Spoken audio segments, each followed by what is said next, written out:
This is Echoes of History, where the past still speaks. When you stand before the Great Pyramid of Giza, overwhelmed by its sheer scale and seemingly impossible perfection, you can't help but wonder, why did the ancients go to such extraordinary lengths to build something so absurdly grand? To bury a king? To display power? Or was it for something deeper? Something no one has dared to say out loud. For centuries, the world has been fascinated by the visible face of the pyramid, its corridors, burial chambers, and physical structure.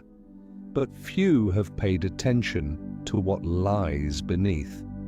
The desert land of Giza, which appears empty on the surface, actually hides a labyrinth of underground tunnels, deep shafts, and mysterious hollow chambers that modern science is only beginning to explore. Why haven't these discoveries been made public? Why have certain excavations been abruptly halted? And why do official archaeological maps omit some structures that radar has already confirmed? This isn't just an archaeological story, it's a silent struggle between what humanity has the right to know and what remains buried beneath layers of limestone, beneath the pyramids we thought we understood. It wasn't just in modern times that people began to suspect something was being deliberately hidden beneath Giza. As far back as the 19th century, when explorers first approached the site with a scientific mindset, many started noticing signs that weren't mentioned in any textbook. They documented deep shafts, fissures leading to underground passages, and even strange gusts of wind rising from the earth. Some dismissed these as fantasy, but several old maps recorded markers that, to this day, ground-penetrating radar has confirmed as real hollow spaces in the exact same spots. In the early 1990s, a team of German archaeologists used ground-penetrating radar to scan the area south of the Great Pyramid. The results were startling. Beneath the limestone bedrock, about 25 meters down, was a large rectangular chamber. This wasn't some random geological formation. The shape, location, and proportions led experts to believe it had been intentionally built, not naturally formed. But when the team applied for a permit to excavate, the process was abruptly halted. The Egyptian authorities gave no clear explanation. Equipment already on site had to be dismantled, and the data collected, it was never fully released. The international archaeology community began to speak out. Many believed that critical discoveries were being withheld, not due to lack of evidence, but because they had the power to shake what we've long accepted as historical truth. Curiously, not all of this information came from scientists. Local villagers had passed down stories for generations. Tales of bottomless wells where children once tossed stones and never heard them land. Some places were considered cursed, avoided entirely after dark. For years, these were dismissed as superstition until modern instruments confirmed the presence of underground voids exactly where those stories said they would be. During his tenure, Dr. Zahi Hawass, the most influential Egyptologist of our time, acknowledged that there were tunnels beneath Giza that remained unexplored. Yet, he never released detailed maps or full survey results. Some have accused him of deliberately withholding information for political or personal gain. No one can say for sure. But it's clear that beneath the desert stone, much remains unsaid. Things get even more complicated when we look at ancient writings from the Greek and Roman eras. Some texts mention the Library of Thoth, a vault of sacred knowledge supposedly protected beneath the pyramids. While there's no physical proof, the descriptions in those texts closely match radar data from 2011, which revealed a series of linked chambers and narrow passageways deep beneath the bedrock. Even modern satellite images have detected strange thermal anomalies around the base of the Khufu pyramid, potential signs of voids beneath the surface. In 2017, muon scanning technology, which uses cosmic particles to detect empty space, confirmed the presence of a previously unknown large void above the main passage inside the Khufu pyramid. This only added to the belief among researchers that if such spaces exist above, then even more may lie untouched below. Perhaps the most intriguing theory is of a hidden tunnel system linking the three main pyramids, Khufu, Khafre, and Menkaure. Some archaeologists believe it once served as an underground ceremonial center where priests conducted sacred rites or stored ancient texts. If that's true, it might explain why excavations in this area are so politically and culturally sensitive.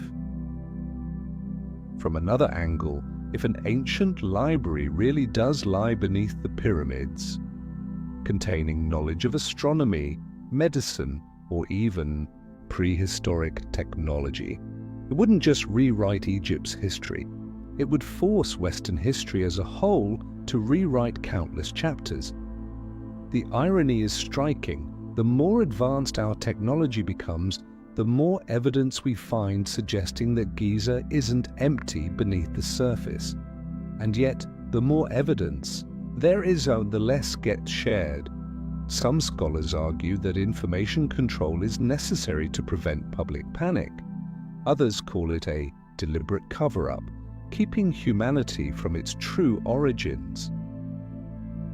But maybe the most important question is the one we've never dared to ask outright. If something truly is being hidden beneath the pyramids, who is hiding it and why?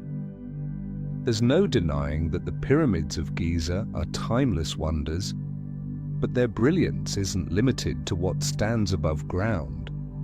As early as the 20th century, scattered reports from geologists noted that the limestone base surrounding the Khufu pyramid wasn't entirely uniform. In certain areas, tapping on the surface produced a hollow echo, suggesting that empty spaces might lie beneath. Some stone samples even showed signs of being carved from below rather than from the top, a detail that contradicts the known construction methods of ancient Egypt. In the 1950s, a team of Egyptian engineers was laying the foundation for an auxiliary structure near the Menkaure pyramid when they unexpectedly uncovered a 6-meter-long stone tunnel.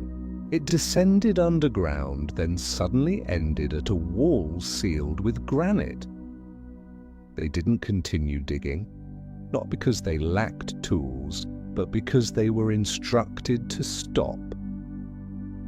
No official record of the event was ever published, but an internal document from the Egyptian Ministry of Antiquities included a hand-drawn diagram marking the exact location of the tunnel.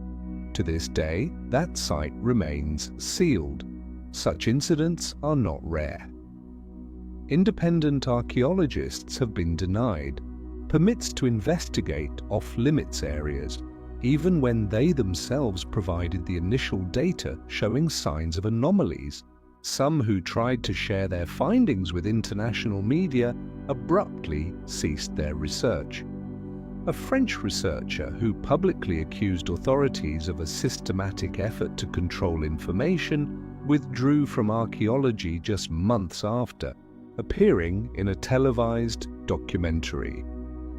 But perhaps the most striking detail is the repetition. Discoveries made in different places, at different times, all pointing to the same conclusion. Beneath Giza lies an underground layer that remains largely unexplored.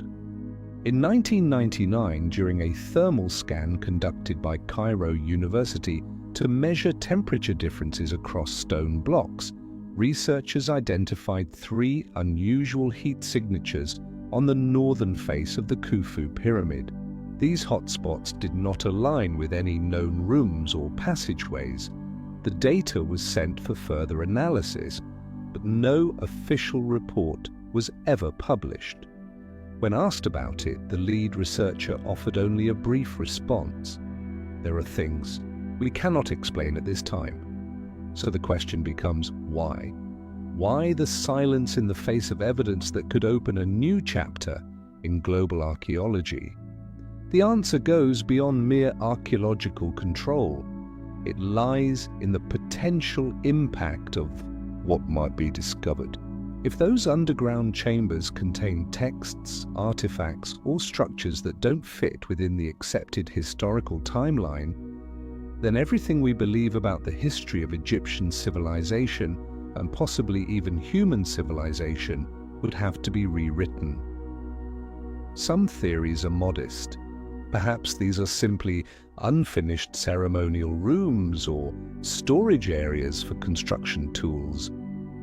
But it's the resistance to exploration that casts doubt even on the simplest explanations. After all, if it's just an empty room, why keep it hidden? At a 2018 academic conference in Paris, Italian archaeologist Alessandro De Sanctis offered a bold hypothesis. Giza was never intended as a burial site. It was a vault, not for mummies, but for knowledge. He referenced similar practices across ancient civilizations. Astronomical, agricultural, and medical knowledge was often encoded and preserved in symbolic architecture, protected from natural disasters or war. If he's right, then the pyramids were never meant to be tombs as we've always assumed. They may have been protective shells, shielding something far more valuable hidden beneath. And if that's the case, the question is no longer what lies beneath the pyramids, but rather, why has it remained concealed for so long? Because in an era when humanity has sent instruments to Mars and explored the deepest parts of the ocean, the inability or unwillingness to uncover what lies just beneath one of the greatest wonders of human history can no longer be explained by science alone. If there truly is an ancient knowledge repository hidden beneath the pyramids, then what drove the Egyptians to construct such a complex system? And how could they possibly have done it with the technology of their time? That question isn't just a technical puzzle. It's a direct challenge to modern arrogance. Have we underestimated the intellect of an ancient civilization, from multi-ton stones placed with millimeter precision to the near-perfect alignment with constellations, especially Orion? The pyramids are more than architectural achievements. They are messages. But to whom those messages were intended and for what purpose remains a question no one has been able to answer definitively. One of the most curious patterns is the repetition of hidden numbers. In the Great Pyramid's design, the ratio of its perimeter to twice its height nearly equals pi, a mathematical constant not recorded by any known civilization of that era. The inner chambers and corridors of the Khufu pyramid also have lengths and angles that align mysteriously with astronomical phenomena. So, could it be that these structures weren't merely symbolic, but a kind of map or code pointing towards something buried deeper below? That brings us to a crucial reality. Ancient Egypt was a society built on layers. Not everyone had equal access to information. Certain texts were carved deep inside tombs far from the eyes of the public. Ceremonies were conducted in the stillness of night, in secret chambers by high-ranking priests. If there truly was a vault of timeless knowledge, it would have been reserved for only a select few. There are persistent references to the Void Room, an underground chamber that many archaeologists believe may have once held the most precious artifacts. According to some old maps, this chamber could be accessed via a sealed tunnel on the southeast side of the Khufu pyramid. Yet that area has never been officially excavated and remains off-limits to this day. Is that just coincidence? Further, adding to the mystery, internal records from the British colonial era mention an unofficial excavation in the late 19th century where a survey team reportedly discovered a small chamber nearly 30 meters below the surface. Inside were stone slabs, inscribed with hieroglyphs unlike anything previously documented. But when the team returned to London, the records vanished from the National Archives. All official traces of the expedition were erased. Though unconfirmed, this has become one of the most controversial pieces of the Giza puzzle. Still, if there is secrecy, it doesn't always stem from conspiracy. Sometimes it comes from fear. Because if there truly exists a subterranean system holding knowledge that transcends time, mathematical formulas, astronomical data, medical practices, or even records of prehistoric civilizations, then this is no longer an archaeological issue. It becomes a question of identity, of the intellectual foundations we've built our world upon. Admitting that an ancient culture may have known more than we do could trigger a global crisis of belief. And so, as the questions linger, many choose silence. A silence by choice. A quiet consensus that some things are better left in the dark, but history never truly sleeps. Every generation produces those who ask the questions. They dig, they search, they connect the forgotten dots. And though they may be blocked, they keep going, because the truth, no matter how deeply buried, eventually rises like a stone that refuses to stay hidden. In 1993, a name sent ripples through the archaeological world. Rudolf Gantenbrink, a German engineer specializing in robotic exploration. Invited to Giza to conduct a survey inside the Great Pyramid, he designed a small device called Upuaut 2, capable of navigating the narrow, deep and dangerous shafts that no human could enter. His mission, to investigate a mysterious ventilation shaft inside the Queen's chamber, one that had been sealed off for thousands of years. As the robot journeyed through the narrow passage, just 20 centimeters wide and over 60 meters deep, Gantenbrink discovered a small stone door fitted with metal pins. This wasn't some random slab. It was finely crafted with two metal handles resembling an actual door, leading to a space no one had ever entered. The announcement shocked the world, but then the unexpected happened. Gantenbrink was removed from the project. All exploration was abruptly halted. No clear explanation was given. It wasn't until nearly a decade later, in 2002, that another team revisited the shaft. They deployed a new robot equipped with a miniature camera. When it passed through the first door, what they found wasn't a room, but another narrow corridor, ending in a second door. Immediately, new questions arose. Who would build two consecutive doors inside a ventilation shaft? And if not for ventilation, and then for what purpose?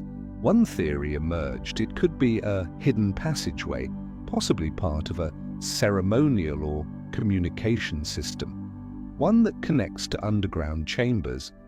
And perhaps this shaft wasn't the only one. There might be an entire network that, for reasons unknown, no one is allowed to fully explore. These hidden voids aren't limited to shafts and corridors. Another bombshell discovery was the so-called Big Void, a massive empty space detected using muon scanning technology in 2017. Measuring roughly 30 meters in length, it lies directly above the Grand Gallery, the central ascending passage within the Khufu Pyramid. Despite its elevated position, the very existence of such a large, previously undocumented space is difficult for any serious researcher to accept without raising concerns. What made matters even more suspicious was the vague response from Egyptian authorities. Instead of expanding the survey, they limited access to the area. The muon scan images were kept under wraps with only partial diagrams released. The official reason? To avoid disturbing the ancient structure. But many experts believe this was simply a way to avoid having to explain what couldn't yet be explained. At the same time, forgotten historical documents from the 19th century, tucked away in libraries in Paris and Berlin, began resurfacing. Among them were hand-drawn illustrations describing unusual deep fissures around the pyramid's base. Some of these matched thermal anomalies detected in the early 2000s. Could it be that earlier observers had sensed the underground system and tried to record it, even if only symbolically? And it wasn't only Western accounts. Several medieval Arabic texts, particularly from the 10th century, spoke of a network of subterranean chambers built beneath the pyramids by kings who lived before the Great Flood, constructed to preserve knowledge from destruction. While many modern scholars have dismissed these as metaphorical myths, the uncanny alignment between these ancient descriptions and current radar-detected voids has led some to reconsider. One thing is clear: if an underground system truly exists, it has been thoroughly protected, not just with stone, but with silence. Most technical data has only been partially released. Independent researchers are denied access to critical locations, and above all, a dense fog of bureaucracy filled with permits, restrictions, and archaeological jurisdiction has made penetrating Giza's hidden spaces nearly impossible for the broader scientific community. In such an environment, one thing remains solid: doubt. In the world of archaeology, doubt is not a flaw, it's a driving force. It is skepticism, after all, that has led to some of humanity's greatest discoveries. But what makes Giza such an unusual case isn't the lack of evidence, it's the overwhelming presence of unexplained evidence and the unusual reactions that surround it. The underground voids, the sealed stone doors, the withheld maps, all seem to form a repeating pattern. Whenever a discovery appears to lead toward a greater truth, it's either blurred, interrupted, or redirected. This has left many researchers disillusioned. Some have even left the field altogether, no longer trusting the transparency of modern archaeology. One of the most striking examples is Dr. Sakuji Yoshimura, a Japanese archaeologist who led collaborative projects between Egypt and Japan in the 1980s and 90s. His team used ultrasonic sensors to survey the bedrock around the Great Pyramid.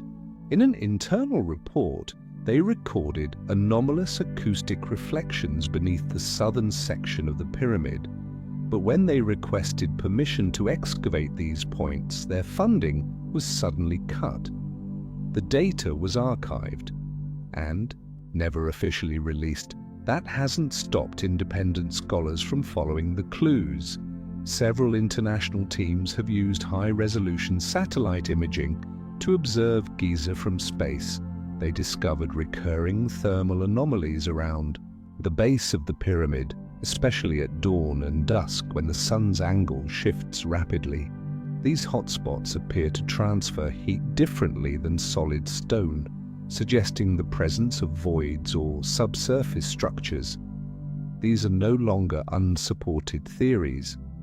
With the backing of modern science, the stones of Giza are slowly revealing details that traditional archaeology can't explain, and that's the heart of the issue. Despite the vast knowledge we have about ancient Egypt, we may still be missing its most essential layer. The more unsettling question isn't what have we overlooked? It's, is someone making sure we continue to overlook it? This complexity is compounded by the political and economic dimensions of archaeology in Egypt. With millions of tourists flocking to wonders like Giza every year, controlling archaeological information isn't just an academic issue, it's about national image. An unfiltered discovery could shake the carefully curated narrative that drives tourism and global fascination. From a government's perspective, protecting the myth may feel safer than opening the door to uncertainty. Yet some truths cannot stay buried forever. The 21st century has brought with it a wave of new technologies: Muon scanning, ground-penetrating radar, full 3D modeling through satellite imagery, and AI-assisted analysis of ancient architecture. With these tools, detecting subterranean voids beneath the pyramids is becoming only a matter of time. And as more pieces fall into place, the hard questions will eventually demand answers. Who built these hidden spaces, and why? More and more voices are now reconsidering the original premise. Perhaps the entire Giza complex and the pyramids, the Sphinx and all, is just the visible part of a much larger buried structure, a kind of underground city, or a ceremonial temple network long forgotten by official history and swallowed by time. If that theory proves true, then everything we think we know about ancient Egypt may be only a fragment of a much deeper story, a story that the priesthood or ruling elite may have deliberately kept hidden, not just from their own people, but from every future generation. There's one critical piece of the Giza puzzle that cannot be overlooked: the Great Sphinx. For centuries, it has been regarded as a religious symbol, a guardian of the pharaoh's spirit. But the deeper researchers dig, the more archaeologists begin to question whether the Sphinx is more than just symbolic. What if it's a door leading downward? As early as the 1920s, survey records from British explorers mentioned indentations near the base of the Sphinx, one of which was described as resembling an entrance. But once this information began to circulate, the area surrounding the statue was sealed off and designated a restricted archaeological zone. Nearly a century later, in 1997, a research team from the University of Florida, in coordination with Egypt's Antiquities Authority, conducted a radar scan of the ground surrounding the Sphinx. They confirmed the presence of at least 2 hollow spaces beneath the statue, oriented toward the Khafra pyramid. These findings were never publicly excavated. This raises a fundamental question: why are there voids beneath the Sphinx if it was meant to be purely symbolic? Unlike the pyramids, which are built from stacked blocks, the Sphinx was carved directly out of the bedrock, meaning that any cavities beneath it had to be cut before the statue itself was sculpted. That's not just a technical detail. It's indirect evidence of a deliberate purpose embedded into the design from the very beginning. Some researchers have theorized that the Sphinx serves as the starting point of a vast subterranean system, a network of tunnels and chambers stretching beneath the entire Giza plateau. According to this theory, the three main pyramids, Khufu, Khafre, and Menkaure, are not standalone structures, but surface markers for underground nodes. The Sphinx, then, is the gate, a real-world symbol marking the entrance to the world below. What strengthens this theory is the layout of the Giza monuments when viewed from above. Astronomers have long pointed out the alignment between the three pyramids and the stars of Orion's belt, but few have noted that it's the slight offset of the Menkaure pyramid that perfects this match. That intentional shift has led many to believe that Giza itself is a code, one that not only mirrors the heavens but points towards something hidden beneath. This is not mere speculation. In 2010, a French research team used ground-penetrating imaging to detect a series of echo patterns beneath the plateau, stretching from near the Sphinx all the way to the base of the Khafre pyramid. They described it as evidence of a possible underground corridor or horizontal shaft. Whether man-made or natural remains unconfirmed, but the alignment was too precise to be coincidental. And if such a tunnel does exist, it's not just a passage. It might lead to a forgotten archive, or a space deliberately erased from historical memory. Mainstream archaeologists have pushed back hard against such theories, often labeling them unverified speculation. But the irony is undeniable. The very technologies used by traditional scholars, radar, muon scans, infrared imaging, are now pointing to anomalies that defy the established narrative. They are drawing attention to places in the ground, in the stone, and in the silence, where the eye alone cannot see. Looking deeper, one can understand why the truth, if it exists, would be buried so carefully. Because if underground tunnels, chambers, and a library beneath the earth truly exist, then the entire framework of ancient Egypt must be reimagined, not as a thriving agricultural culture, but as a civilization that encrypted knowledge, using architecture itself as a medium to preserve wisdom for future generations. And if that's the case, then perhaps we've never truly understood Giza. When we begin to entertain the hypothesis that Giza is not merely a relic of ancient Egypt, but a gateway to a deeper layer of hidden knowledge, we can't ignore one particularly strange category of evidence: the missing ancient maps. Not all of them are myths. Some documents were once confirmed to exist, housed in the Library of Alexandria, or preserved in European monasteries during the Middle Ages, only to vanish mysteriously from official archives. One of the most controversial examples is the so-called Mintin map, believed to date back to the Ptolemaic era, around the 3rd century BCE. The map allegedly describes a system of underground chambers connected by stone corridors beneath the Giza plateau, with a central station located directly beneath the feet of the lion statue. The description of the lion, especially the phrase "eyes closed, facing east," closely aligns with the Great Sphinx, possibly alluding to corridors beneath the monument itself. The map was mentioned in a 14th century chronicle from a Benedictine monastery in Italy. However, when modern researchers attempted to access the original, they found only a copy, one that lacked key portions of the text. Some skeptical scholars have suggested that such records may have been deliberately hidden or destroyed during periods of war or church upheaval.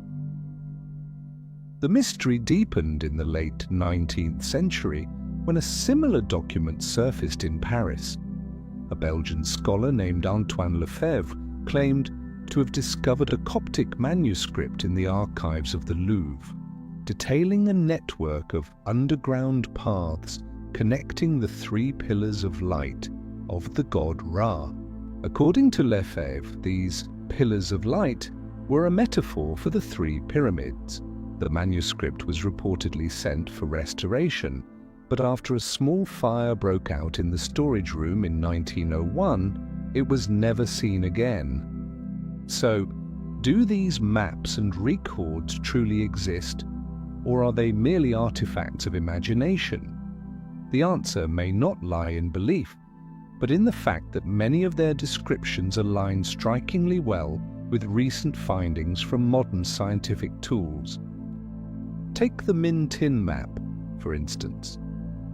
It describes 3 doors descending underground, located 60, 110 and 130 steps southeast from the center of the Khufu pyramid. In a 2012 geophysical survey, international researchers discovered 3 radar echo points at nearly the same distances and directions, all more than 20 meters below the surface, with no clear geological explanation. Could it be that ancient people really knew and documented something we are only now beginning to uncover? This raises an even more provocative possibility. What if the builders of the pyramids were not the ancient Egyptians we've long believed them to be? Or, more accurately, what if the Egyptians were inheritor, not originators? The theory of a forgotten prehistoric civilization, one that existed before ancient Egypt and left traces buried beneath the surface, is not new. From Plato's tale of Atlantis to ancient Indian texts describing subterranean cities, of the Rishi, stories of lost civilizations abound. Whether destroyed by cataclysms, war, or intentional erasure, these ancient cultures were said to possess profound knowledge. Giza, with its strategic location, stable geology, and arid climate, ideal for long-term preservation, would be a perfect place to safeguard what mattered most. And yet no one in mainstream archaeology dares to address this possibility. Publicly, academic dissertations and top scientific journals almost universally ignore the idea of a prehistoric advanced civilization.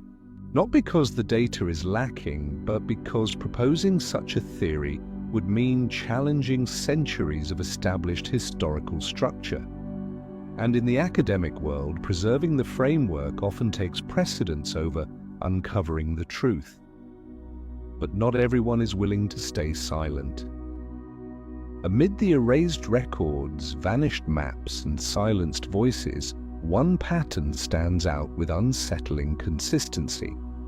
A long list of international archaeological projects in Giza that were abruptly halted, often just as they approached what could have been a breakthrough discovery beneath the plateau. One striking example is the GPR Cairo 2006 project, a collaborative effort between German and Japanese researchers aimed at creating a 3D ground-penetrating radar map of the bedrock surrounding the Sphinx and the base of the Khafra pyramid.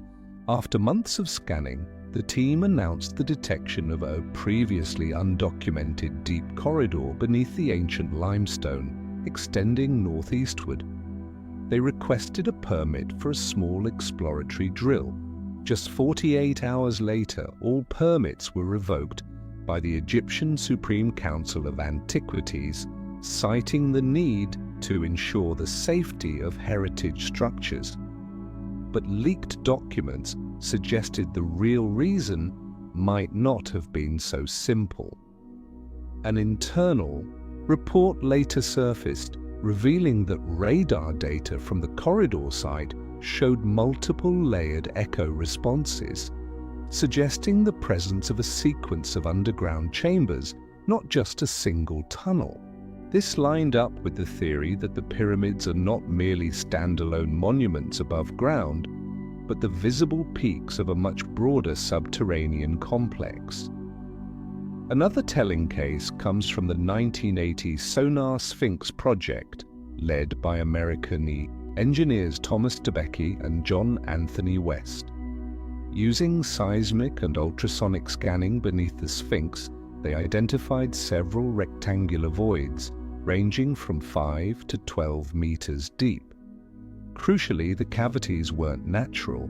Their sharp corners and clean lines pointed to human construction. Yet after their findings were published, Egyptian authorities promptly denied the accuracy of the instruments and suspended all further investigation. That led to a critical question. If the findings were wrong, why not continue the survey and prove it?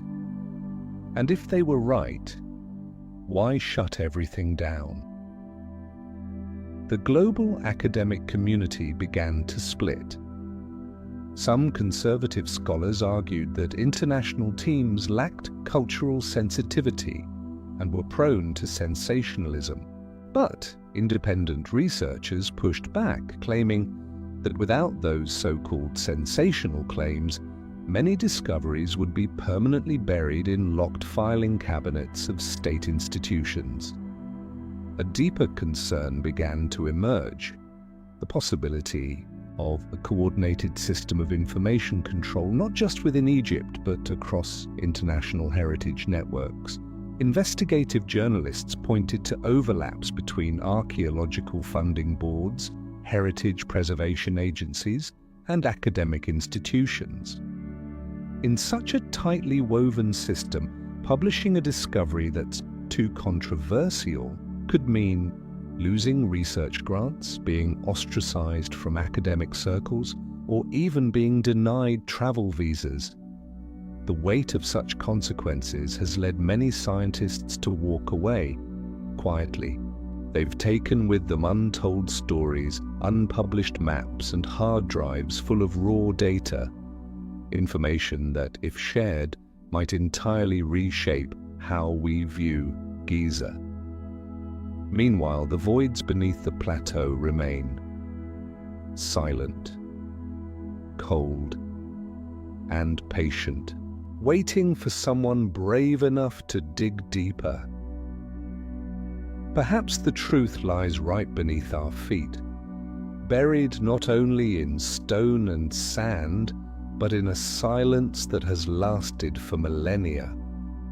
When we speak of ancient Egypt, we often take it for granted that the history of this land begins around 3100 BCE, the era when Narmer unified Upper and Lower Egypt. But there is evidence, overlooked or intentionally ignored, suggesting that Giza may have been in use long before that, during a time beyond the reach of official historical records. One of the most controversial pieces of evidence is the Great Sphinx itself. For years, mainstream archaeology has claimed that it was built around 2500 BCE, during the reign of Pharaoh Khafre.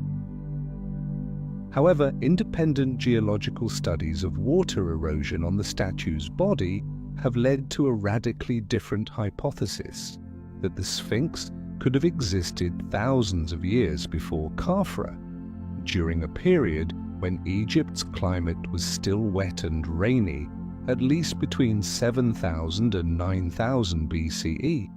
This research, led by geologist Robert Schoch in the 1990s, sent shockwaves through the scientific community, because if the Sphinx dates back more than 10,000 years, then a civilization capable of building such a colossal stone monument existed long before anything recorded in known history. The academic establishment was quick to push back, arguing that the erosion could have been caused by wind or other environmental factors. But Schoch and his colleagues countered that the vertical, deeply rounded weathering on the Sphinx's body could only have been caused by prolonged, heavy rainfall over centuries, something that hasn't occurred in Giza for at least 5,000 years. If this theory holds, then the Sphinx was not built by the ancient Egyptians, but by a pre-Egyptian civilization. The Egyptians may have simply repurposed or built around it. This interpretation echoes with uncanny clarity the once dismissed myths about a divine king who constructed a lion statue facing east before a great flood came and wiped out his entire kingdom. Beyond the Sphinx, several bedrock layers beneath the Khufu pyramid show signs of construction far too precise for the tools believed to exist at that time. Multi-ton stone blocks are fitted seamlessly without mortar, using a method of interlocking so exact it still challenges modern engineering. Japanese researchers once analyzed the cut surfaces of these stones and concluded that the tools used must have been harder than modern steel, a technology supposedly far beyond what ancient Egyptians had access to. Once again, the same question arises: if the Egyptians didn't build this from the beginning, who did? And if it was a prehistoric civilization, why did they disappear? Was it war, catastrophe, or did they simply choose to be forgotten in ancient Egyptian texts? There are cryptic references to a time called Zep Tepi, the first time. According to myth, it was an age when the gods descended to earth and brought knowledge to humanity.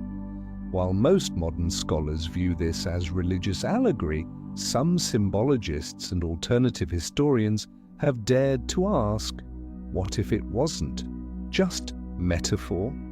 What if the gods were members of a civilization predating Egypt, later deified by those who survived?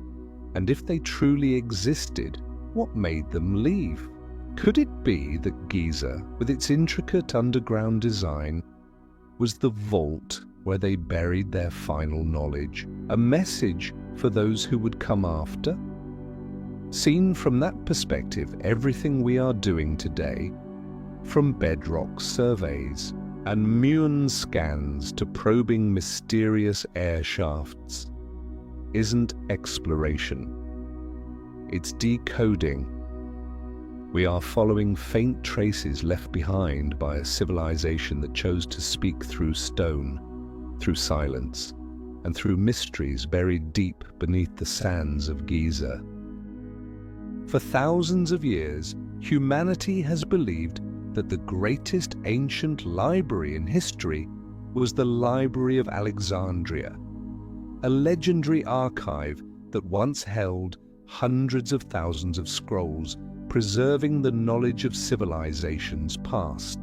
But there is a lesser known and even lesser spoken hypothesis that Alexandria was not the first, and certainly not the oldest. Some scholars believe that the first great library lies beneath the sands of Giza, built thousands of years or before Egyptian civilization rose to prominence. This wasn't a library in the modern sense. No shelves, no librarians.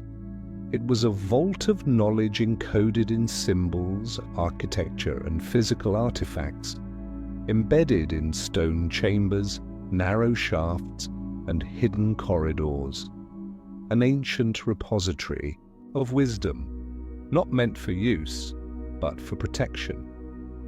This theory has existed for a long time, largely dismissed by academia, but a series of discoveries in recent decades has begun to blur the line between legend and possibility. In 1935, British explorer Paul Brunton recorded in his travel journal a strange encounter in Egypt.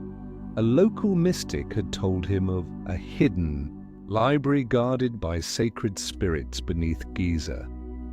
Though the story sounded mystical, Brunton insisted the man's voice and gaze were not those of a dreamer, but of someone who knew something was being deliberately hidden.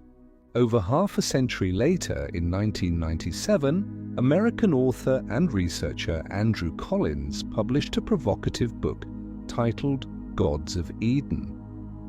Drawing from ancient texts, old excavation maps, and ground-penetrating radar data, Collins argued that a vast network of tunnels under Giza, a structure he referred to as the Hall of Records, truly existed.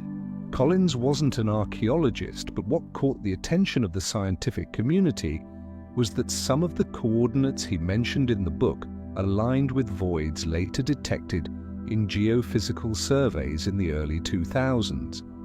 Even some conservative Egyptologists eventually admitted the presence of unexplained geological anomalies south of the Sphinx, the same area Collins had pinpointed as a possible entrance to the ancient archive.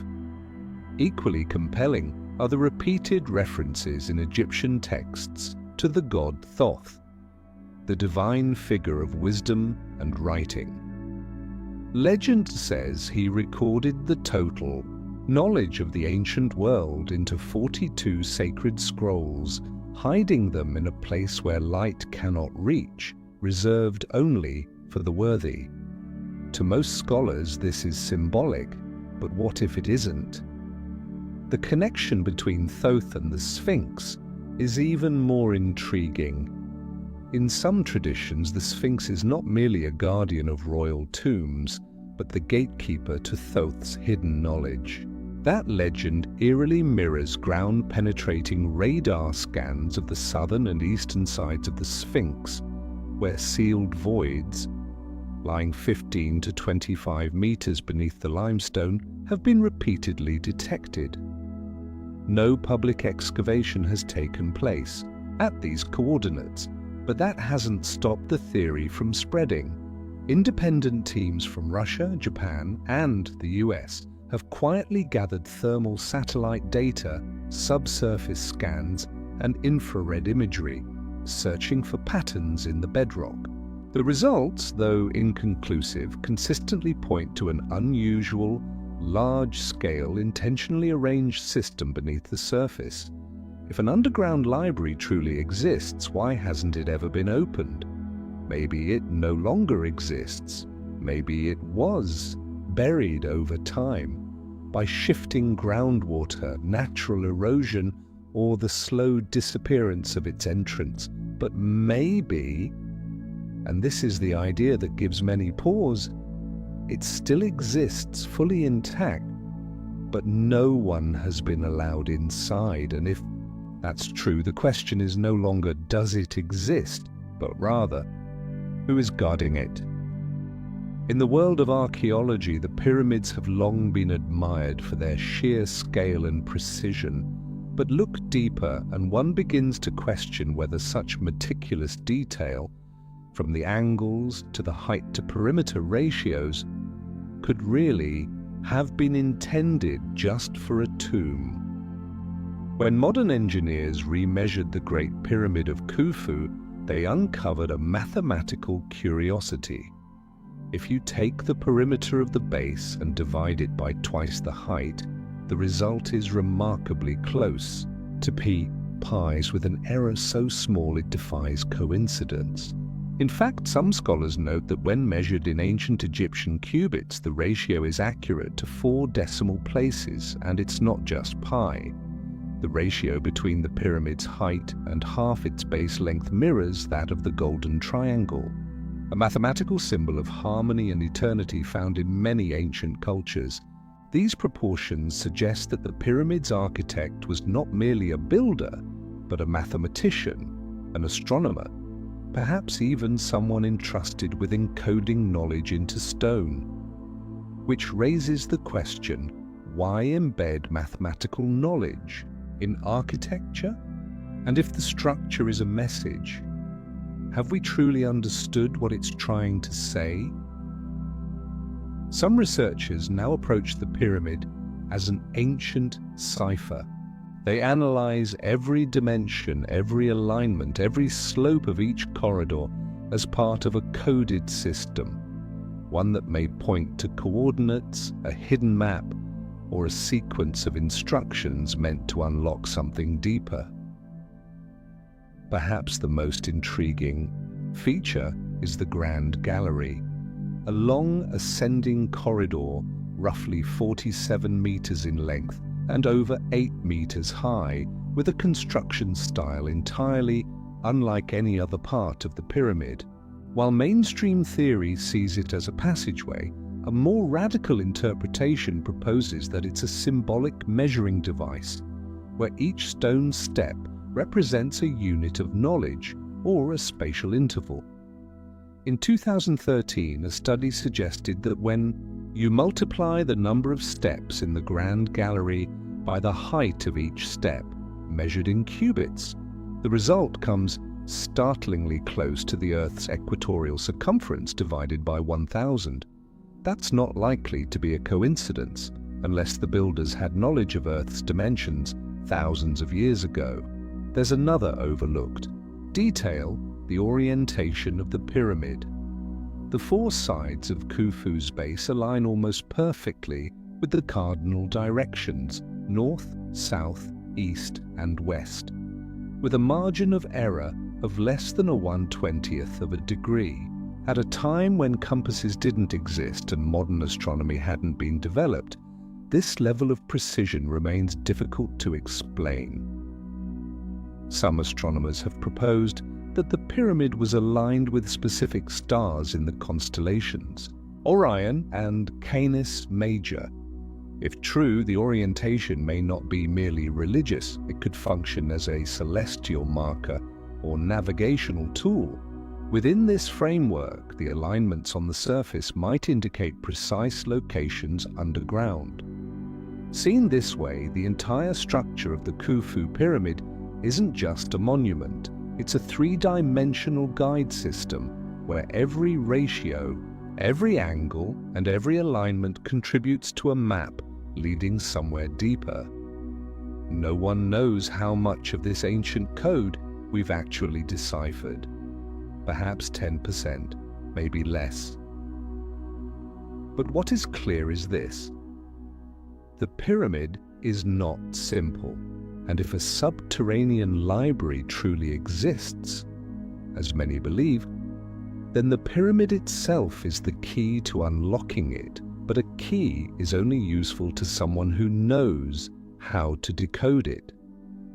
And so far, the world is still waiting for a reader of stone, someone precise enough, perceptive enough to finally open the door. In the modern world, the pyramids are often seen as symbols of engineering brilliance and mathematical precision. But to the ancient Egyptians, these colossal stone structures were far more than physical monuments. They were spiritual instruments. They were part of a sacred belief system where rituals, sound, movement, and light could unlock dimensions of space inaccessible to ordinary perception. This may sound mystical, but when we examine how the Egyptians used acoustics, light, and spatial design in their ceremonies, certain revelations begin to emerge. Ancient texts and temple reliefs describe nighttime rituals held under the full moon, where priests stood at specific marked points around the pyramid. Holding copper staffs, they chanted sacred verses in specific tones, using harmonics designed for resonance. These ceremonies weren't merely symbolic, they seemed to have been part of an intentional resonance system, using sound frequencies to interact with the very stone of the structure. And this idea has scientific grounding. A 2009 seismic study revealed that certain chambers inside the Great Pyramid of Khufu, most notably the King's Chamber, resonate at a highly specific frequency hovering around 110 Hz. This frequency aligns with deep male vocal ranges. When researchers vocalized sustained tones inside the chamber, they found the stone began to subtly vibrate, enough to amplify sound through a kind of feedback loop. Could the ancient priests have known this? Were their rituals not just acts of devotion, but methods of communication, not only with the divine, but with the structure itself and perhaps with something hidden far beneath it? Some symbologists argue that the entire Giza Plateau was designed as a massive ceremonial device. The pyramids, the Sphinx, the stone markers, and geometric alignments weren't random.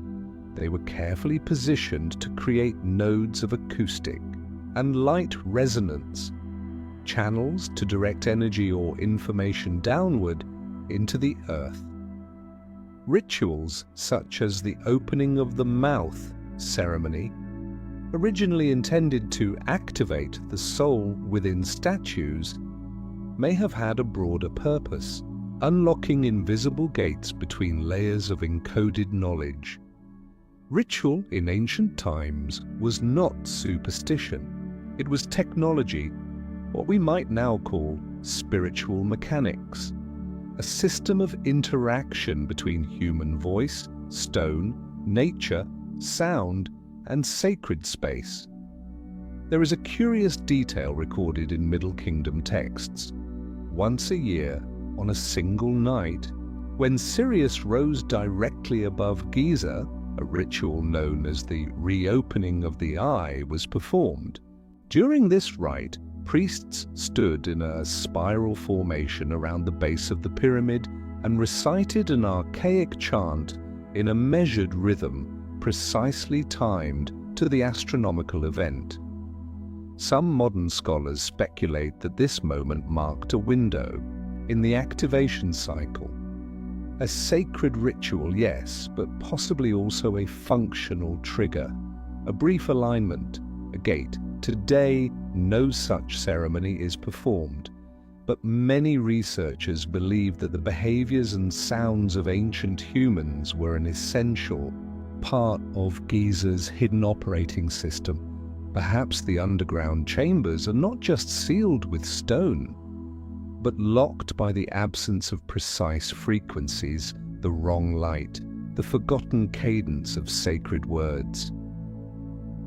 If we begin to view Giza not as a structure, but as a programmed mechanism, one that opens only when the right person, at the right time, with the right signal appears, then modern science may be nothing more than fumbling fingers trying to guess a forgotten password.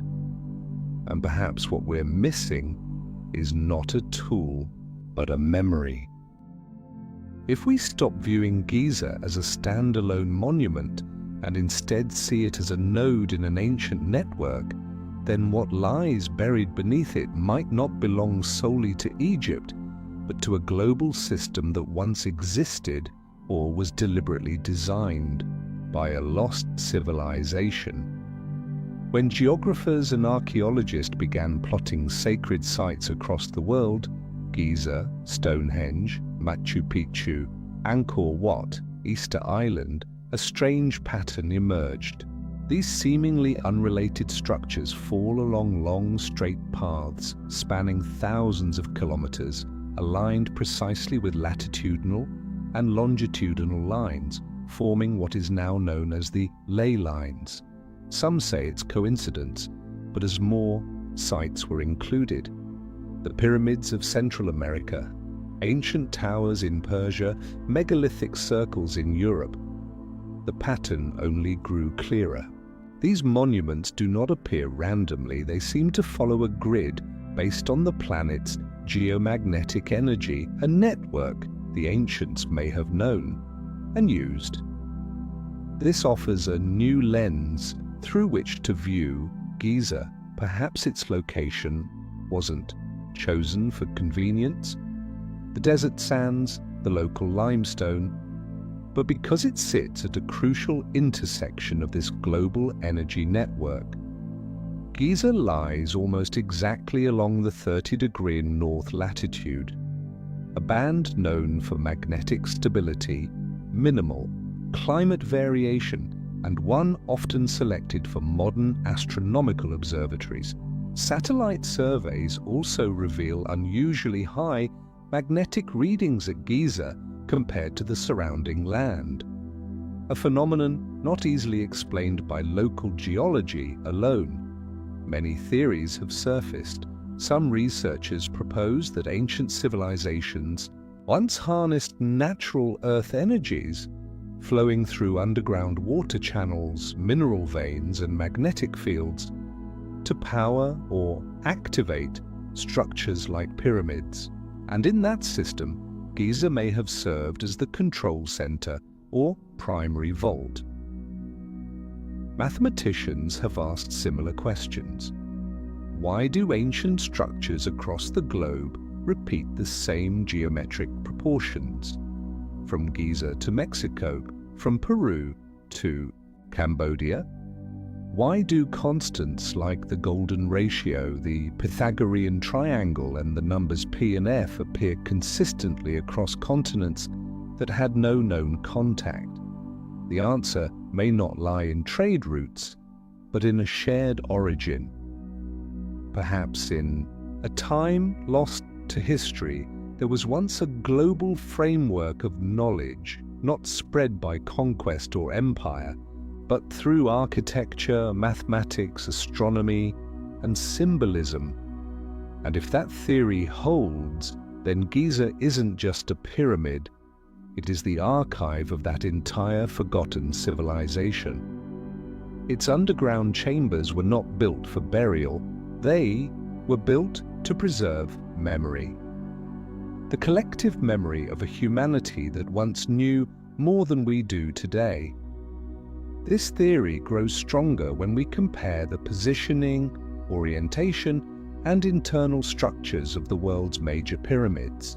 Nearly all exhibit energy-converging designs, align with celestial bodies, and include sloping shafts or sealed chambers aimed precisely at stars or solar events. And perhaps most curiously, most of these pyramids have underground voids, not just Giza, but Teotihuacan in Mexico, Tikal in Guatemala, even Xiangyang in China. Could it be that ancient builders concealed something beneath every one of their wonders? Not gold, not treasure, but knowledge, messages, instructions meant for a future age, for a time when humanity was ready to remember who we really are. And if Giza is truly the center, then what lies beneath it may be the final piece, the one capable of rewriting our history, our understanding of human nature, and the origin of knowledge itself. Every archaeological excavation leaves a trail, reports, photographs, samples, and artifacts catalogued and stored in museums. But at Giza, a different rule seems to apply. Not everything discovered is displayed, and not everything documented has survived. As early as the 20th century, when European expeditions poured into Egypt, diary entries reveal findings far more significant than what made it into official reports. One of the most striking cases involves Flinders Petrie, the British archaeologist often regarded as the father of modern Egyptology. In a personal note discovered after his death, Petrie described a non-classifiable object, a solid piece of metal, oddly shaped, unearthed from deep within an ancient shaft near the base of the Khafra pyramid. He wrote that it did not resemble any known metallurgical material from ancient Egypt. This object was never made public. It does not appear in any museum catalogue, not even in the Petrie Museum or the archives of University College London.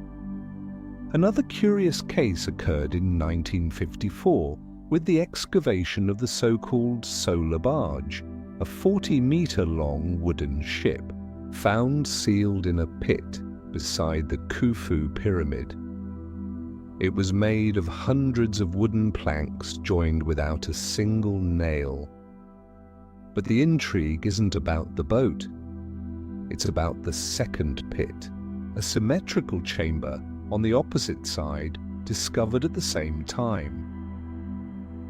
Technical surveys showed the second pit also contained a vessel-like object, but it was never opened.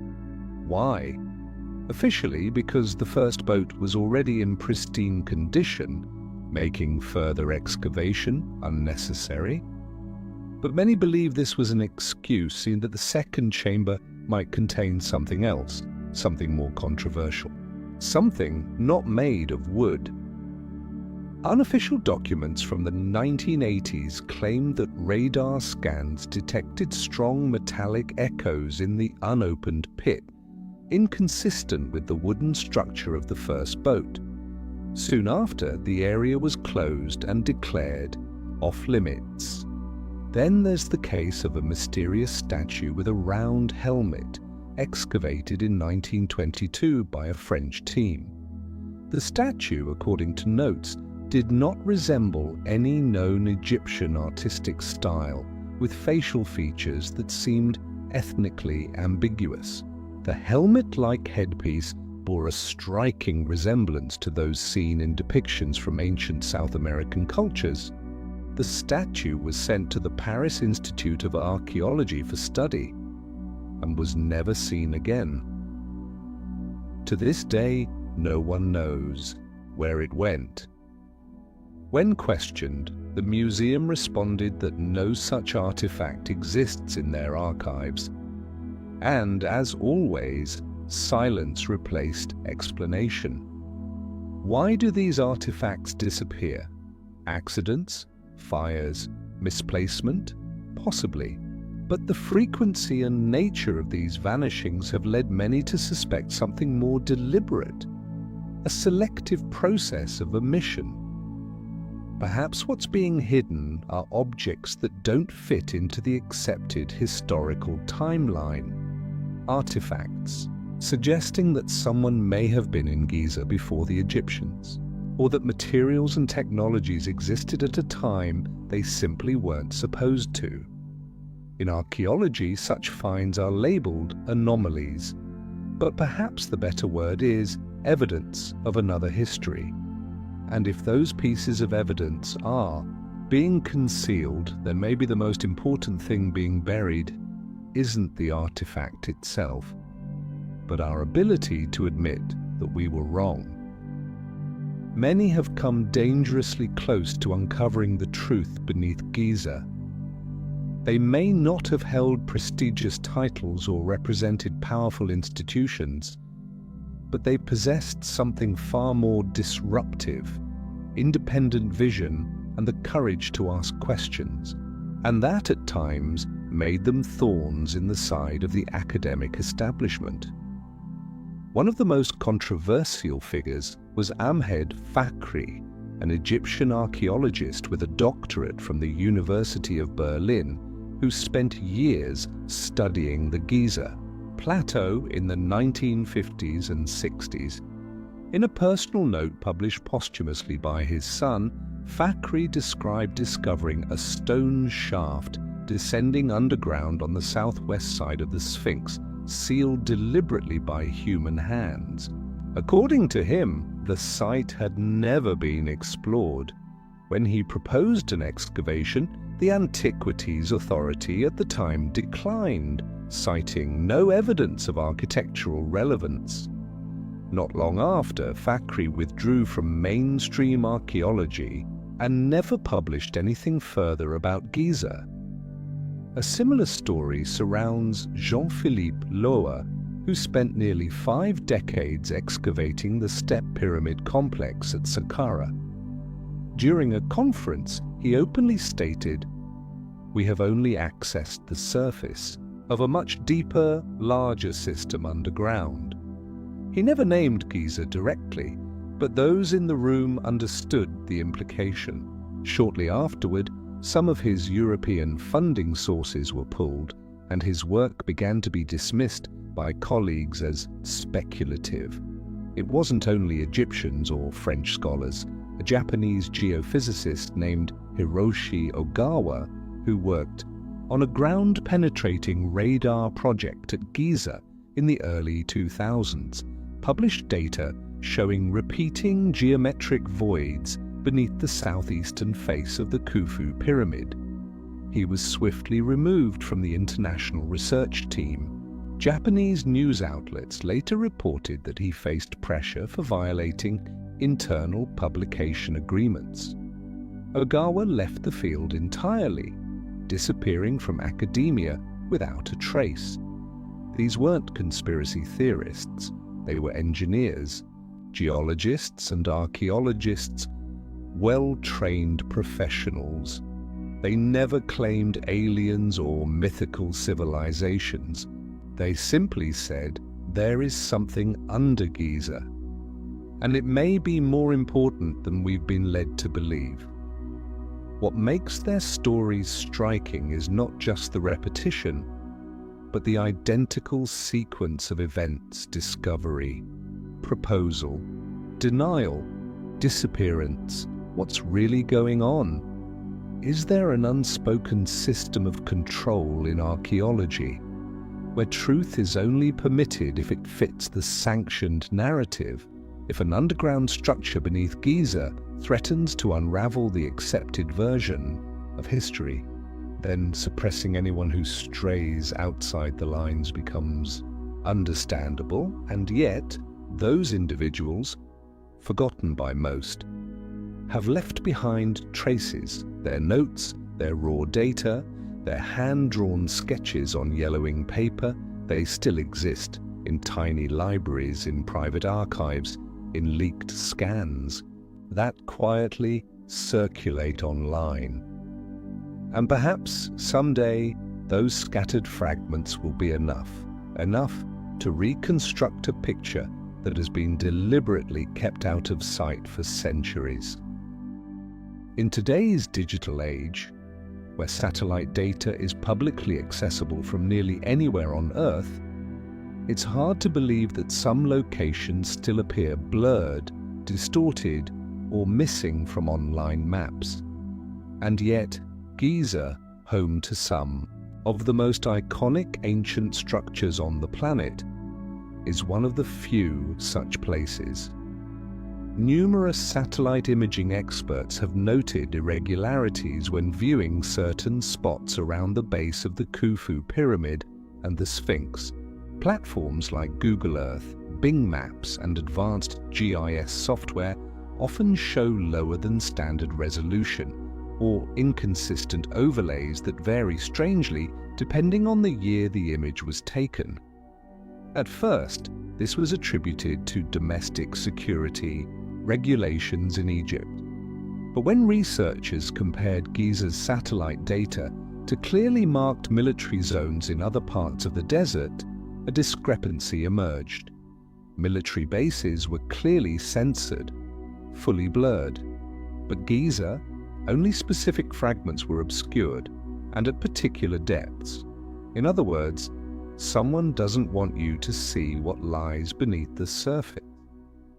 In 2015, a Swiss independent research group used commercial satellite imagery combined with super-resolution enhancement software to recover lost detail from older Giza maps. Their findings revealed unnatural geometric anomalies beneath the sand near the Sphinx, specifically elongated rectangular shapes, arranged parallel and perpendicular to one another. In short, possible signs of buried artificial structures, but they didn't stop there. The team also found something stranger still. Satellite images from the same location, taken in different years, showed unusual shifts in shadow depth and ground texture. One could chalk this up to weather or preservation efforts, but it also suggests, and this is where things get sensitive, underground surveying activity occurring outside the public eye. What deepened the mystery was the involvement of foreign defense agencies, directly or indirectly, in Giza-related projects.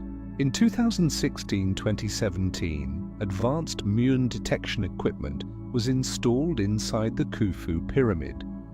The project was presented as scientific, but its funding included defense technology partners from France, and Japan. While high-level reports were released, the raw data was never made public. Detailed 3D models of the internal structure, especially those showing the unknown voids, were only partially shared, with many layers of access restriction. Why would defense sectors be interested in an ancient structure? That question opens a possibility. What lies beneath Giza may not be just archaeologically valuable, it may hold strategic, technological, or even intellectual significance. Some researchers have gone further, suggesting that portions of the sensing equipment at Giza are monitored or operated by non-archaeological entities. This means that data on depth, density, and subsurface anomalies is passed through multiple layers of review before any of it reaches public awareness. There are no official documents confirming this. But, like all great mysteries, the absence of information is often a clue in itself, a sign that something is being intentionally withheld. Giza, once the cradle of ancient wisdom, now appears to remain a modern center of control, no longer just a tomb for pharaohs, but possibly a vault for something far more powerful, a form of knowledge or a piece of technology that some believe has been sealed away, not with stone, but with silence and power. Not all evidence is found in libraries. Some truths are not written, but passed down. Among the people who have lived for generations around Giza, stories circulate. Fragments of memory, warnings whispered from one generation to the next. At first glance, they seem like myths or superstition, but they contain recurring elements that are eerily consistent and uncannily aligned with modern archaeological data. For as long as anyone can remember, the locals have spoken of the wells that never echo, strange, deep holes where stones dropped make no sound, as if there is no bottom. As children, they were told never to go near them. Adults avoided saying their real names when passing by. Some places, they say, cast no shadow at noon, an impossible detail that, if true, science has yet to explain. What's most remarkable is that the locations of these so-called bottomless wells match certain coordinates identified by ground-penetrating radar as containing deep vertical voids and unnatural substructures. These areas have never been officially excavated, and yet they appear again and again in tales separated by centuries, as if the people have always known that these places lead somewhere. Another legend tells of a nameless underground guardian, a man who lives beneath Giza, who neither eats nor sleeps, and only emerges on moonless nights to exchange ancient relics for water. It sounds fantastical, but this tale exists in multiple versions told across different villages miles apart. Some believe he is a remnant of an ancient priesthood tasked with protecting something sacred, something that cannot be named. Then there's the story of the door that cannot be opened by hand, a stone slab said to lie deep beneath. The eastern paw of the Sphinx. It is said to open only when a forgotten chant is spoken and a shaft of light strikes a precise crack in the rock, on one single moment each year, at the height of the summer solstice. It sounds like legend, but some symbologists suggest that this may be an encoded astronomical instruction, a way for ancient people to preserve celestial alignments and geography through vivid imagery, a form of memory that survives when writing does not.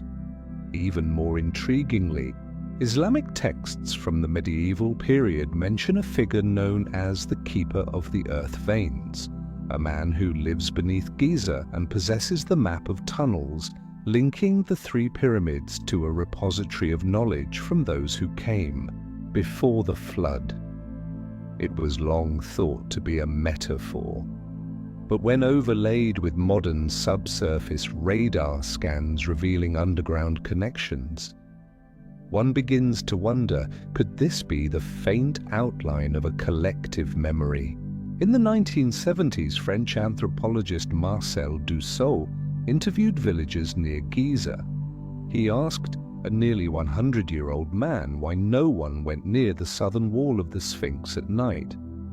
The man replied without blinking, "Because the earth speaks there, not the wind." When asked if he had ever heard it himself, the old man said, "No, but my father did," and he left the village the next morning. He never returned. These stories, when viewed through a modern lens, are easy to dismiss as fantasy. But if we accept that the ancients had no paper, no tape recorders, then oral tradition was there. Data transmission system, a living library, and in these tales what chills the spine is not the ghosts or gods, but the consistency of detail, the direction, the light, the silence, the geometry, the timing. Perhaps these stories are not invented. Perhaps they are the final echoes of a truth that was once real, transformed into myth so that it could survive the centuries. And if we learn to listen, really listen, these forgotten words may be the last map still left to us. A map that points to a door humanity has been walking circles around for thousands of years without ever realizing it. In an age where humanity can send probes to the surface of Mars, it remains a strange truth that we still cannot step inside the voids that lie just beneath the ground at Giza.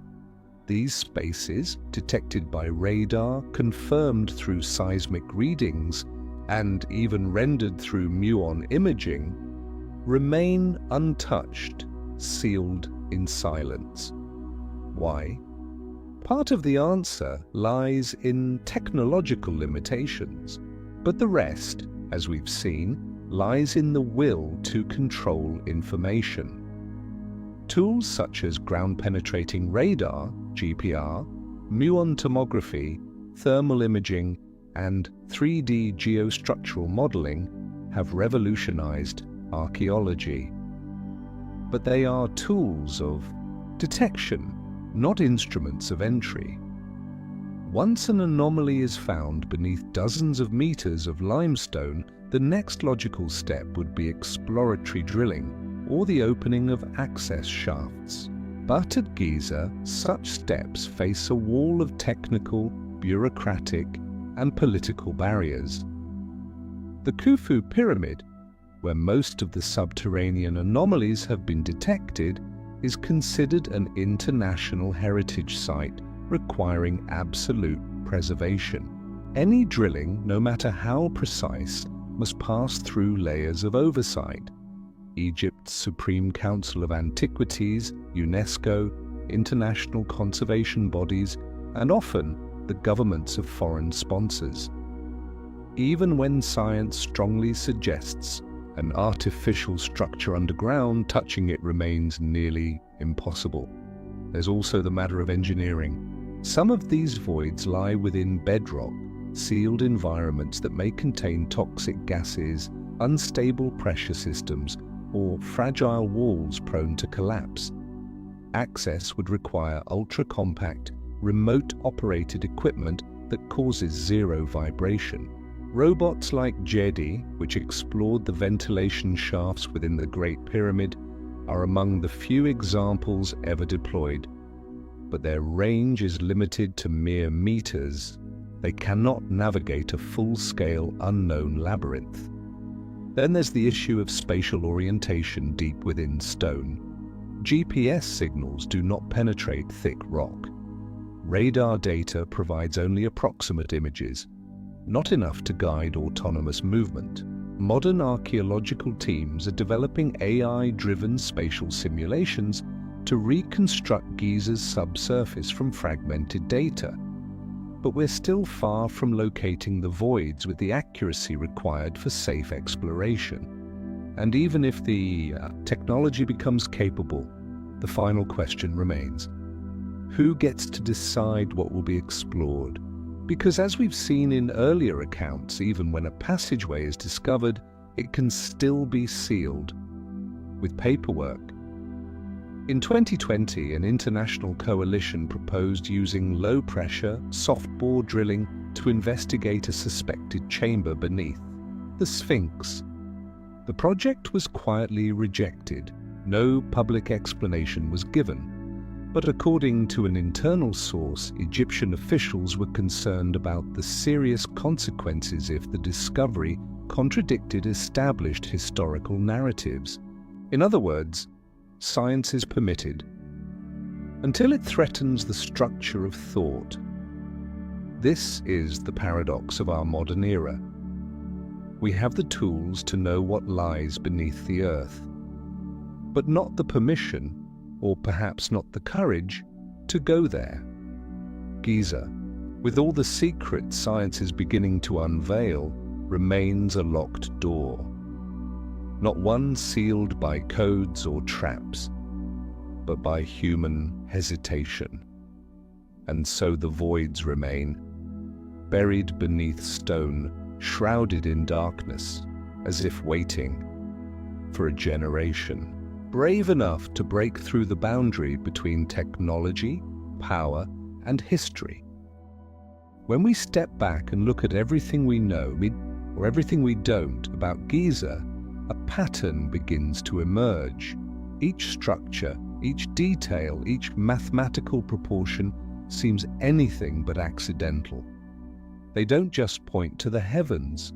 They don't merely honor the dead. They behave more like fragments of a system, a machine built to store knowledge, designed to withstand the erosion of time. This is no longer just speculation. Many modern researchers now conclude the pyramids, the Sphinx, the underground tunnels, and the voids beneath Giza may together form a kind of eternal library, not built to be used, but built to wait. But wait for what? Perhaps a cataclysm. Perhaps a future civilization, or perhaps something simpler: to wait until humankind is capable and humble enough to understand that wisdom is not only written in books, but also carved in stone. Take the construction of the Khufu pyramid, massive limestone blocks placed with near-perfect precision, not to dazzle with size, but to protect whatever lies within across thousands of years. Through wars, earthquakes, and the wear of time, it remains intact, as if someone anticipated every possible disruption. This tells us the intent to preserve was real. But then the deeper question follows: what was so important that it had to be safeguarded for eternity? If it were only a tomb, why the mathematical codes? Why the sloping corridors? Why the shafts aligned with stars? If it were merely a monument to power, why the hidden chambers? Why the gaze of the Sphinx fixed on a star that appears just once a year? More and more scholars believe Giza was built as an information lock, with modern humans as the key holders, yet unaware of how to turn. The key, a machine with no electricity, activated instead by time, light, sound, and celestial alignment. Each component a line of code, and when all codes align, the door opens. This isn't fantasy. The ancient Egyptians didn't just write with words, they wrote with symbols. Each shape, each placement had dual meaning. One for the eyes of the commoner, one for those who knew how to read the truth beneath. If the Great Pyramid is a message, it is not written in language. It is written in geometry, in mathematics, in wind direction, and in the way sunlight passes through a single slit at one exact moment of the year. Perhaps we haven't read it yet, not because we lack the tools, but because we've never truly considered that it is a language. Some even believe that Giza is not the first, but the final node in a global chain of knowledge repositories. Each location holding part of the truth, but only at Giza is the full puzzle assembled, and so it was built with the highest level of defense, guarded by stone, by myth, by fear, and by the arrogance of the modern mind. The irony is that as our science advances, we may be moving further from understanding Giza, not closer. We believe so deeply in our own models that we dismiss the voice of the stone. We detect hidden voids with radar, then abandon them because they don't fit our timelines. We find strange shafts aligned with stars, then call them superstition. We uncover air channels with improbable geometry and label them coincidence.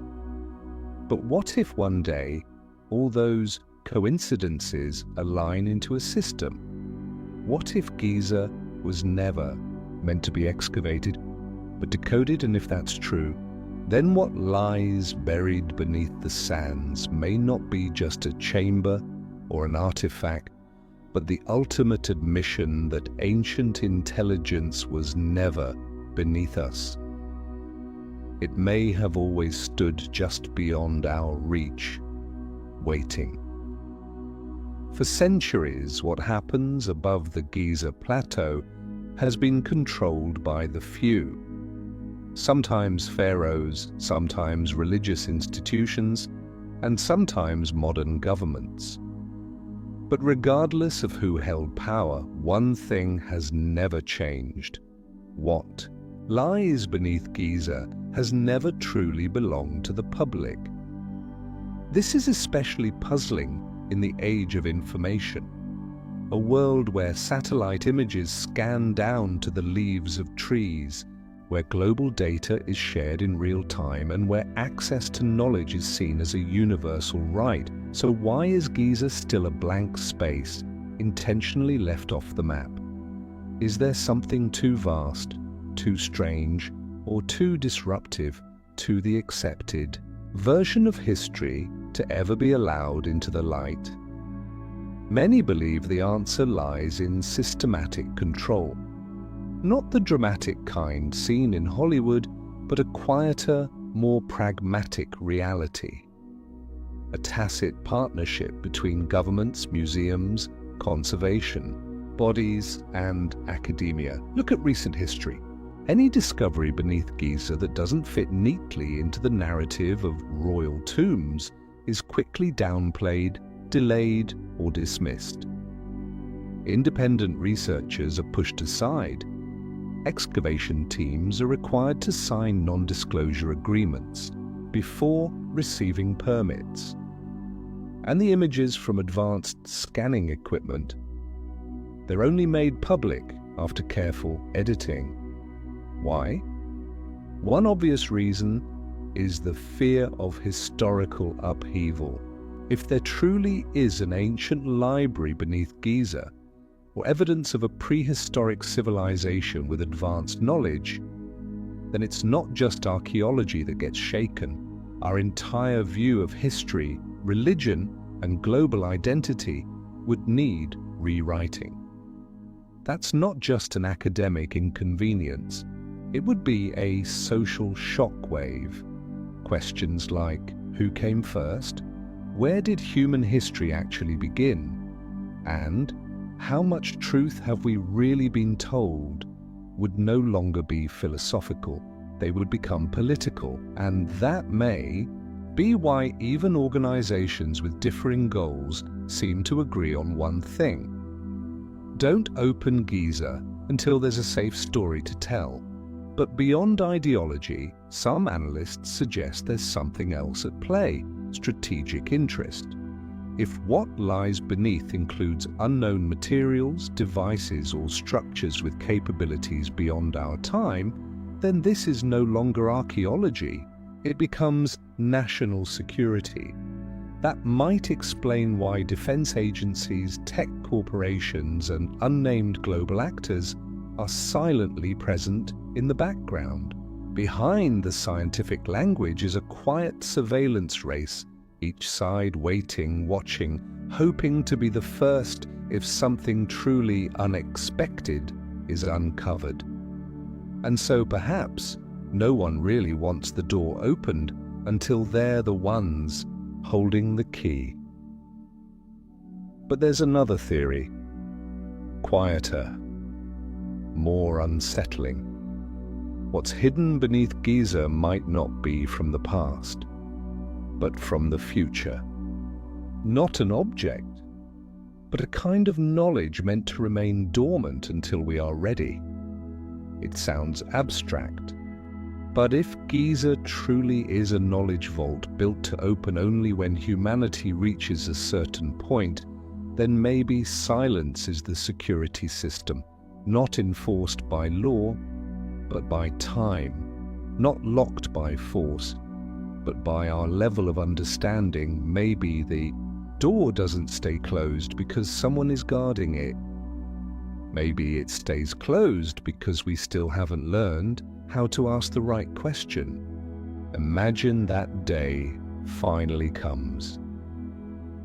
A morning in the not-so-distant future, beneath the quiet skies of the Egyptian desert, as the first golden light touches the eastern face of the Great Pyramid, a door opens. Not a symbolic door, not a theory, but a real passageway, sealed for thousands of years, leading down into a space no one has entered since it was first built. What would happen?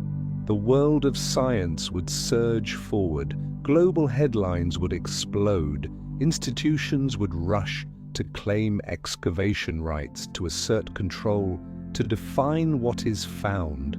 Old definitions would be questioned, history would tremble, but inside that chamber, what truly awaits?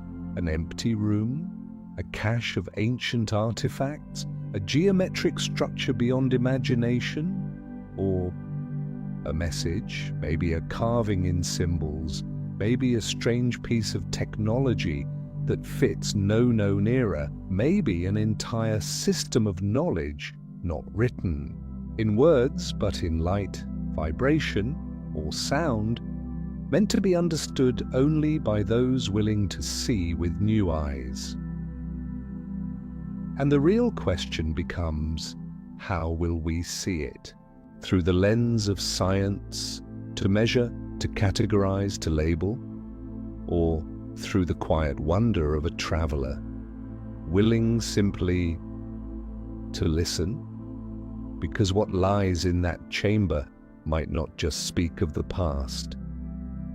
It might reflect us, who we are, where we came from, and whether everything we've believed so far is just a fragment of something far larger left behind by those who once knew. The true mystery is not the door, it's who will open it, and whether we'll be ready to understand what waits on the other side. Perhaps it's already been opened. Perhaps the ancients once walked in and then sealed it again, not out of fear, but because they knew. We weren't ready yet, and now, after thousands of years, we stand before it again, not only with technology, radar, scans, 3D models, but with one essential question: if what we're about to find doesn't fit anything we've ever known, do we have the courage not to turn away? Giza has never been waiting for someone to break the code. It's been waiting for someone willing to listen, and maybe, on some quiet day, when the desert wind holds its breath and the sunlight hits a single stone at the exact angle long foretold, the door will open. Not because we've grown powerful enough, but because, finally, we've grown humble enough. Not everything that is written is allowed to exist. History has its redacted lines, science has its buried pages, and Giza, a place long seen as a symbol of ancient light, has also been the tomb for countless efforts to uncover the truth. Since the early 19th century, scholars, writers, engineers, and archaeologists have raised questions about the inconsistencies surrounding Giza. Unexcavated voids, underground structures absent from official records, and mathematical ratios too precise to be accidental. But instead of being encouraged to dig deeper, many were quietly silenced. One of the strangest examples is a book titled La Porte de Pierre, The Stone Gate, published in Paris in 1891, written under the pseudonym A.B. It described in detail a hidden network of chambers beneath Giza, allegedly based on oral accounts from a Coptic monk in the 15th century. Just months after release, every copy was pulled from circulation, officially for religious offense, though the book mostly discussed architecture and symbolism. A single surviving copy resurfaced in a private archive in Lyon in 1997. In it was a chilling line: "The guardian of stone does not sleep. Beneath the earth lies not the dead, but a promise. Only when human memory reaches its own shame will the gate unlock." Was it fiction or a disguised memoir? No one knows, but the fact the book was destroyed remains a question in itself. Another case, Dr. Edward Larkin, an American geologist who surveyed Giza in 1933. He documented what he believed were man-made subterranean walls, aligned parallel to the Khafre Pyramid's inner corridor. His report was rejected by the Cairo Institute of Archaeology as unverifiable. Shortly after, he was excluded from all future international projects. His manuscript was found years later in a family file box with a scrawled note: "They don't want anyone digging down." Even in modern times, censorship still echoes. In 2009, a group of engineering students from the University of Munich created a 3D subterranean map of Giza using open-source data. They identified an unusual sunken zone near the eastern base of the Sphinx. They posted their findings on an academic forum. The post was removed within 72 hours. When asked, the students replied they had been advised to choose a different thesis if they wished to graduate. The research was never published again. A pattern keeps repeating. The closer one gets to the center of Giza, the less can be said.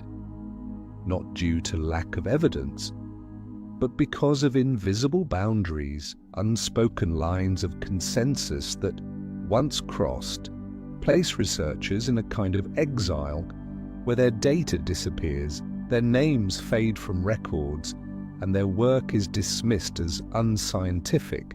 Somewhere, in a dusty cabinet of a forgotten university, in the sealed archives of a national museum, there may still be maps, sketches, or observations written by those who saw, who knew, but were forced to forget. And perhaps, if those documents were ever allowed to return, They would connect like fragments of a forgotten mosaic, a picture we've only ever seen one part of.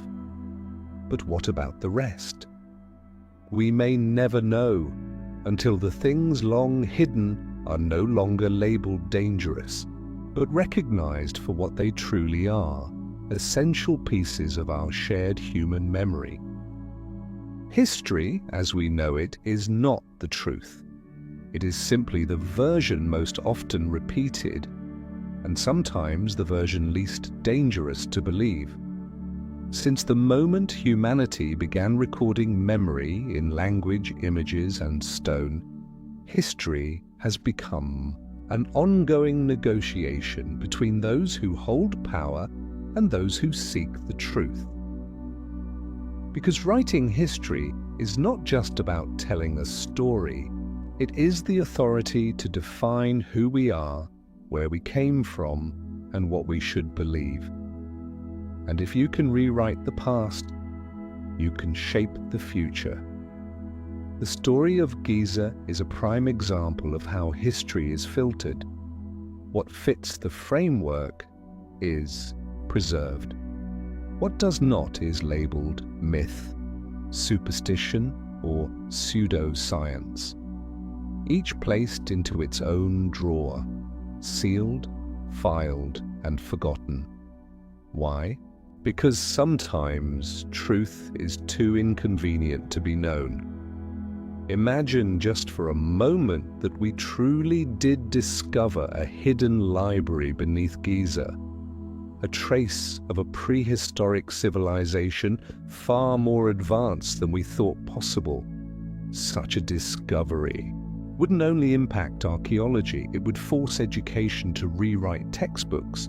It would compel religion to converse with science. It would require political power to rethink national origin stories. What would be threatened then, not the pyramids, but the entire architecture of knowledge we've built and defended for centuries. That's why for hundreds of years, civilizations have maintained some form of memory control, retaining only what aligns with the moment and discarding what is not yet meant to be understood. But that choice comes at a cost. When we leave out the uncomfortable fragments, we also sever our connection to something that has always made humans wise: the humility of recognizing our own limits. Maybe that's why the voids beneath Giza remain unopened. Not because we lack the tools, but because we're not yet ready to accept how little we know. And in that refusal, history continues its quiet loop, to remember selectively, then forget, then reconstruct from broken. But true memory cannot be erased. It can only be hidden, in stone, in legend, in ancient maps, and in the questions we never dared ask out loud. Giza is not alone. It is only one of many places on Earth silently holding the secrets of humankind. Secrets once carved by hand, aligned by stars, and buried by time. If one day we wish to find ourselves again, we won't need to look far into the cosmos. We'll only need to return to the voids that history left behind and gather the courage to ask once more the questions that were once silenced. Nothing truly ends at Giza. When the last light of day brushes across the worn surface of the Great Pyramid and the shadow of the Sphinx stretches long like a silent cut between sand and sky, you're no longer certain if you're standing in the present or if you've stepped quietly into a moment from thousands of years ago, because here, time doesn't flow, it gathers. Maybe all those underground corridors don't lead to treasure or to power. Maybe they lead to something far simpler: memory, The memory of a civilization that once knew more than we dare imagine. The memory of people who looked to the stars not to pray but to measure. The memory of hands that carved stone not to show glory but to leave something behind for someone in a future far ahead. And now we stand here. We are that future. The only question is, are we ready to listen to what they tried to say? Giza. Maybe a story never fully told, or worse, a story deliberately left untold. Because if the truth buried beneath its surface goes against everything we've believed for centuries, then it's not just textbooks that must be rewritten, but our sense of identity, our understanding, our pride in modern knowledge. Maybe that's why the door has never opened. Not because it's sealed in stone, but because it's meant for those patient enough, respectful enough, quiet enough to reach for it. With humility. Giza doesn't need to be broken open. It needs to be heard. And perhaps that whisper won't be found in radar scans or on official maps, but in a dream of someone listening to this story right now on a quiet night. Maybe it's you, the one on the other side of this screen, you who already carries the right question. The question soft enough to open a door that humanity has only circled for thousands of years. We don't promise to have answers. We don't believe anyone truly holds the whole truth. But here at Bedtime History, we believe in the power of storytelling, told slowly, gently, and without judgment, to rediscover the chapters history chose to forget. Because history never really sleeps. It lives in every night we lie down, close our eyes, and allow ourselves to listen. Not to find the final truth, but to make sure we don't forget what once mattered. So if you believe stories like this are worth telling, if you feel there's still something in Giza's sands waiting to be heard, then follow Bedtime History, not because we know everything, but because we're searching too, just like you. And sometimes in the quiet hours of the night, a slow story from the past is what brings us closest to what's been hidden in history, in stone, and in ourselves. Sleep well. The story isn't over.